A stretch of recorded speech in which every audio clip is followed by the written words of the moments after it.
Selamat berjumpa kembali dengan kami, channel Film Legenda Nusantara. Dalam channel ini, kami akan menyajikan cerita-cerita legenda, cerita-cerita sejarah Nusantara, kejayaan Nusantara.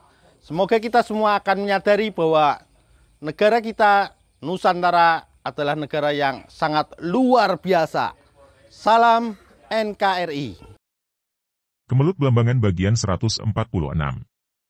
Lalu, pada pagi hari itu, ketika ia masih tidur, Ki Sarwaguna mengetuk daun pintu kamarnya dan minta tolong agar ia membantu mencari Ratna Manohara yang menurut ayah gadis Iru lenyap sejak semalam. Ketika ia bertanya di mana adanya Bagus Sajiwo, Ki Sarwaguna juga mengatakan bahwa pemuda itu tidak tampak pula, hilang seperti halnya Ratna Manohara. Ia lalu membantu Ki Sarwaguna mencari, dan ditugaskan mencari ke arah bukit di mana terdapat banyak gua. Dan pada pagi hari itu, ia melihat Ratna Manohara dan Bagus Sajiwo keluar dari dalam sebuah gua sambil bergandengan dan berangkulan, dan pakaian Ratna Manohara tidak karuan. Tidak sukar diduga apa yang mereka lakukan semalam dalam gua itu. Tentu saja ia menjadi marah bukan main, hampir gila karena cemburu. Ia merasa yakin bahwa Ratna Manohara dan Bagus Sajiwo semalam berada di dalam gua itu, berhubungan gelap, berzina.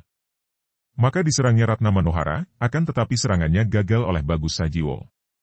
Karena merasa tidak mungkin dapat mengalahkan Bagus Sajiwo, ia lalu melarikan diri membawa kemarahan, cemburu, dan kebencian. Semakin dipikir dan dibayangkan, semakin panas hatinya. Demikian besar perasaan benci mencengkeram hatinya sehingga yang ia inginkan hanya membunuh Bagus Sajiwo dan Ratna Manohara. Niken Darmini melepaskan pakaian pria dan ia sudah berganti pakaian wanita, tidak ingin menyamar lagi. Hatinya merasa semakin sedih kalau ia ingat betapa ia sudah membantu Dria Pawitra, bahkan gurunya sendiri, Nini Kunti Garba, tewas dalam pertempuran membela Dria Pawitra. Akan tetapi apa yang ia dapatkan dengan pembelaan dan pengorbanan itu? Kekasih hatinya, pujaannya telah direbut Ratna Manohara. Pada suatu pagi, ketika ia melangkahkan kaki dalam keadaan melamun dan masih tenggelam ke dalam kesedihan, tiba-tiba terdengar derap kaki kuda berlari mendatangi dari arah belakangnya. Ketika penunggang kuda tiba dekat dan ia menoleh untuk memandang siapa penunggang kuda itu, matanya terbelalak dan kulit mukanya seketika merubah merah. Ia segera mengenal Teja Kasmala, pemuda berpakaian Bali yang pernah ikut menyerbu Dria Pawitra dan pemuda inilah yang telah membunuh gurunya, Nini Kunti Garba. "Jahanam keparat, jangan lari!" bentaknya dan ia cepat melompat dan mengejar. Penunggang kuda itu memang Teja Kasmala. Pemuda dari Bali yang mewakili kerajaan Klungkung di Bali untuk membantu Blambangan itu ikut merasa kecewa mendengar bahwa Pasuruan telah direbut kembali oleh pasukan Mataram. Persekutuan itu lalu meningkatkan kegiatan para telik sandi untuk menyelidiki keadaan daerah dan menggalang persatuan yang lebih kokoh untuk mengulang serangan mereka yang lebih kuat dan besar. Teja Kasmala tidak mau ketinggalan. Dia lalu seringkali mengadakan penyelidikan sendiri dan pagi hari itu dia sedang melakukan perjalanan, menyelidiki daerah di sekitar luar Kadipaten Pasuruan. Maka, ketika ada wanita berteriak memakinya, dia terkejut dan menahan kudanya lalu menoleh. Cut! Sinar kemerahan meluncur dan menyambar ke arah tubuhnya. Teja Kasmala terkejut bukan main. Cepat dia mengelak dengan melompat dari atas pelana kudanya. Namun ujung sabuk merah yang digerakkan Niken Darmini untuk menerjangnya itu masih mengenai ujung bahunya sehingga bajunya terobek dan kulit pundaknya terkelupas sedikit. Dia berjungkir balik dan ketika tiba di atas tanah dia berdiri berhadapan dengan seorang gadis cantik yang tidak dikenalnya. Gilakah engkau? Tiada hujan tiada angin, tanpa sebab tiba-tiba menyerangku? Apa kesalahanku maka engkau menyerangku seperti orang gila? Teja Kasmala menegur marah. Karena tidak ingin kehilangan kudanya, dia menghampiri kudanya, menenangkannya dan melepas kendali dari mulut kuda agar binatang yang sudah lelah dan lapar itu dapat makan rumput hijau di tepi jalan. "Kamu yang gila!" Niken Darmini membentak dan tangan kanannya mencabut sebatang keris dari ikat pinggang. Sabuk merah yang tadi ia pergunakan untuk menyerang berada di tangan kirinya. "Kamu telah membunuh guruku dan hari ini aku akan mencabut nyawamu agar dapat menghadap roh guruku di alam baka." Kini Teja Kasmala dapat memandang wajah gadis itu penuh perhatian dan dia pun teringat. Dia pernah melihat gadis ini. Ketika Adipati Santa Guna Alit di Blambangan mengadakan pertemuan yang pertama, gadis ini juga hadir. Bahkan gadis ini dan seorang gadis lain, yaitu Ratna Manohara dari Dria Pawitra menolak untuk bekerja sama dengan Belambangan menentang Mataram. Gadis ini adalah utusan yang datang dalam rapat itu mewakili gurunya, Nini Kuntigarba.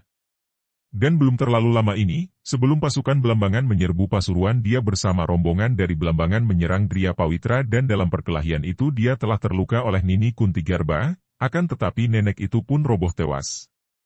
Ah, aku ingat sekarang. Andika adalah murid Nini Kuntigarba dan ketika terjadi pertempuran, Nini Kuntigarba membantu Dria Pawitra dan tewas. Akan tetapi, ia tewas dalam pertempuran yang dapat menimpa siapa saja yang melibatkan diri dalam perang.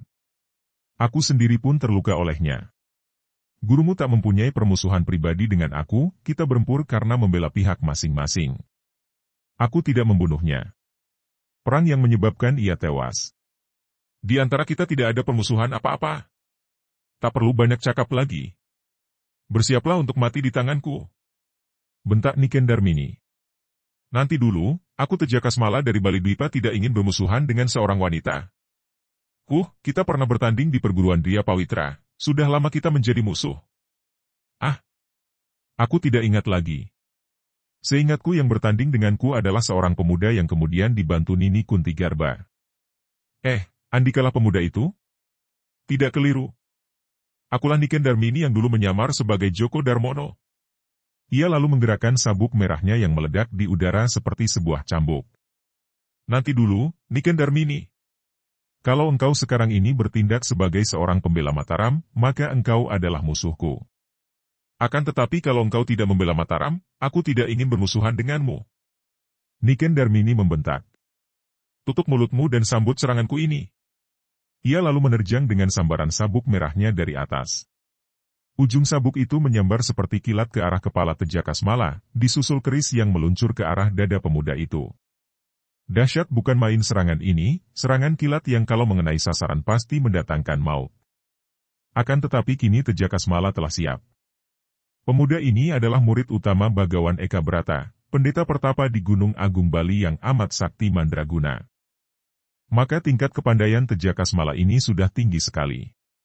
Biarpun Niken Darmini sudah mewarisi semua aji kanuragan yang dikuasai mendiang Nini Kuntigarba dan telah diajarkan kepadanya, namun dibandingkan tingkat kepandaian Tejakasmala, ia masih kalah tinggi. Pemuda ini tingkat kepandaiannya sudah tinggi sekali, maka dia tidak pernah membawa senjata. Kaki tangannya sudah merupakan 4 batang senjata yang ampuh. Belum lagi aji kesaktian yang dahsyat seperti aji pukulan Condromowo yang kalau dipergunakan tangannya berubah merah membara dan mendatangkan angin pukulan yang amat panas. Aji Bayu Tantra yang mendatangkan angin pukulan bagaikan badai menyambar. Dengan pengerahan tenaga sakti dalam suaranya dia mampu merobohkan lawan yang kurang kuat tenaga dalamnya dengan aji Singa Bairawa yang membuat gerangannya seperti auman singa yang dapat melumpuhkan lawan. Selain itu, dia juga dapat mempergunakan sihir dengan membuat dirinya berubah menjadi nagakala. Pendeknya, Tejakasmala merupakan lawan yang amat tangguh bagi Niken Darmini. Gadis itu pun sudah maklum akan kesaktian lawan yang pernah menjatuhkannya dan bahkan hampir membunuhnya kalau saja tidak muncul gurunya yang menangkis pukulan pemuda itu. Akan tetapi ketika itu Niken Darmini berada dalam kemarahan besar, bukan saja mengingat akan kematian gurunya, melainkan terutama karena marah kepada Bagus Sajiwo dan Ratna Manohara. Kemarahan ini mendatangkan keberanian dan kenekatan. Maka ia pun menyerang Tejakasmala, menggunakan senjata sabuk dan keris, menyerang dengan pengerahan tenaga sekuatnya karena ia bertekad untuk membunuh atau terbunuh. Hayit!